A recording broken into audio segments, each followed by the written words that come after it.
two of you have forged an excellent partnership. Featuring a quirky atmosphere and a challenging mix of puzzles and platforming, Portal quickly took on a life of its own outside of the Orange Box. The first game basically ran its course in a few short hours, and now it's up to Portal 2 to prove that traveling through time and space can sustain over a much longer haul. Don't disappoint me, or I'll make you wish you could die.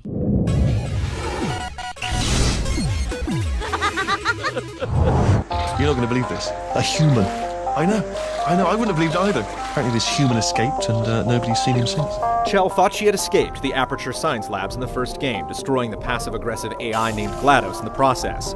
After waking from yet another extended sleep, she finds herself back inside the facility. With the building in ruins and a brand new ally named Wheatley more than willing to help, she sets off to try and escape once again. Of course, nothing is ever as it seems in Aperture, and Chell quickly discovers that GLaDOS is alive and back up to her old tricks. From here, the story takes several twists and turns, though cinemas are used with brevity in favor of on-the-fly audio commentary that serves to both belittle and inform the player. Look, we both said a lot of things that you're going to regret. More than the plot itself, the quirky setting and characters give Portal 2 an air of mystery. You only ever catch glimpses of Chell throughout the game, and it's this overall feeling of the unknown that makes the Portal universe so compelling. Well, I've been working on a belated birthday present for you. Well, more of a belated birthday medical procedure. Well, technically, it's a medical experiment. What's important is it's a present.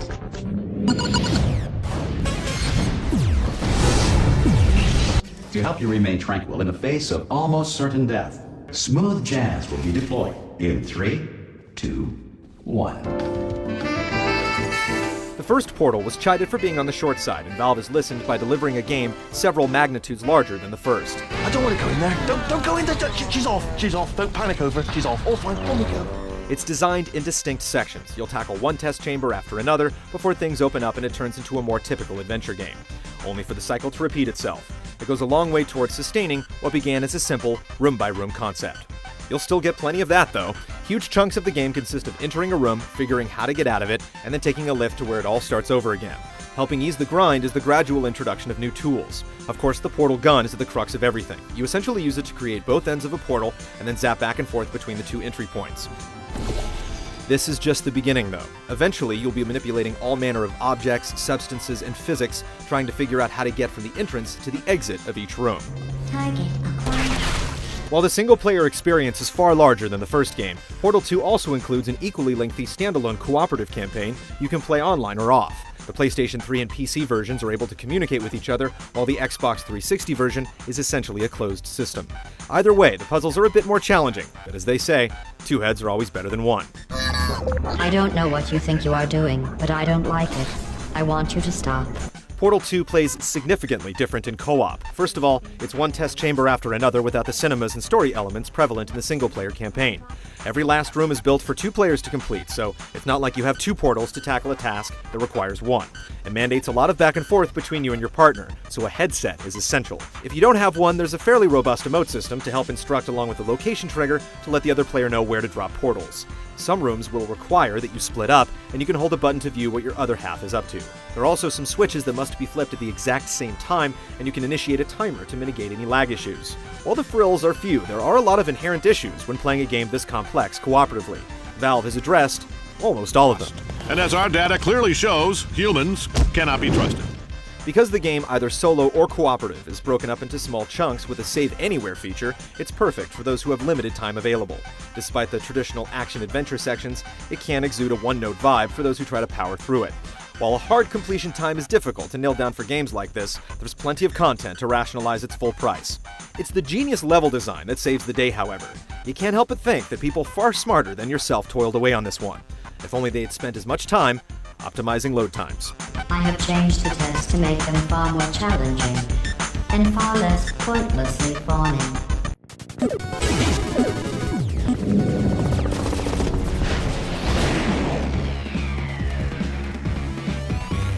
Portal 2 is a puzzle game with light platforming elements. In fact, most of the actual jumping is the result of manipulating portals and other elements to gain momentum and fling Chell and various objects around the test chambers. The actual jumping feels automated a lot of the time. You do have a traditional jump button and some slight control over Chell in mid-flight, but Mario this is not. Your mind will definitely get more of a workout than your thumbs, as it does a great job of gradually introducing you to each new object and allowing you to master it before tossing another on the pile. It also takes its time in reintroducing all the gameplay elements from the first game, so if you're new to Aperture, fear not. This is the type of game where figuring out what to do is challenging, while actually doing it is not, so we highly recommend staying away from the game guides as much as possible. People with brain damage are the real heroes in the end, aren't they, at the end of the day? Chell has no attacks and no health bar. While you can die at the hand of toxic water or turrets, a healthy checkpoint system keeps you from ever having to retrace many steps. This is a good thing because the only way to solve most of the test chambers is through trial and error with a twist of intellect. This tinkering provides surprises around every corner and supplies a sense of accomplishment on a consistent basis. Oh, brilliant, you made it through, well done. Follow me, you're gonna love this. You get the old favorites like the companion cube, but one of the primary new elements added to the toolbox is gels. These substances have defined properties that allow Chell and objects to interact with the test chambers. Repulsion gel allows things to bounce, while the orange propulsion gel allows things to gain speed at an accelerated rate. When you combine these with the realistic physics and portals, it results in some truly mind-bending opportunities. Portal 2 can outwardly look intimidating, and there are certainly a few chambers that will test your mettle and patience. It's also been so well balanced that just as you're about to give up, you discover the solution and move on to the next test. It's hard to find a better sidecar game where a friend can sit with you and glean almost as much enjoyment out of it as you solve the riddles together. The co-op campaign, which can be played locally via split screen, is a testament to this. Every time you fail, it's a reminder of the way things used to be.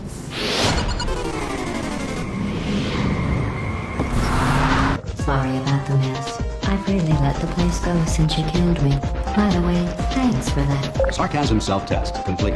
Valve's Source Engine keeps getting updated, but it also still finds itself outdated. You're not going to find a lot of mind-blowing visual moments, but it still features a clean look with a solid lighting engine. A large portion of the game takes place in a sterile research base, and while the artists have done their best to mix things up, you can only look at so many gray rooms before it all starts to blend together. Occasionally, you'll find yourself in wide open areas, but these environments are rare and only help reinforce how redundant Aperture eventually becomes. You know, if you'd done that to somebody else, they might devote their existence to exacting revenge. The audio is anything but mundane. GLaDOS' constant auto-tuned barbs are extremely well written and voiced, helping lend some character to an otherwise Spartan presentation.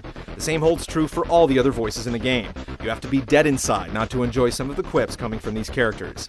Music is used in a subtle fashion to accentuate big moments, but the soundtrack mostly consists of subdued tones and drones, which fit the game well. What's going on? Who turned off the lights? There's just one other game like Portal 2, and that's the first Portal.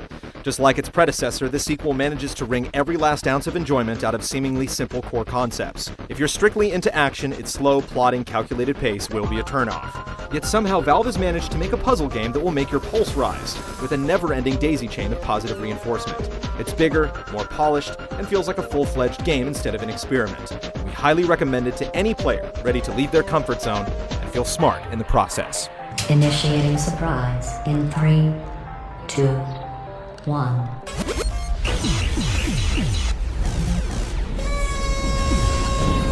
Surprise.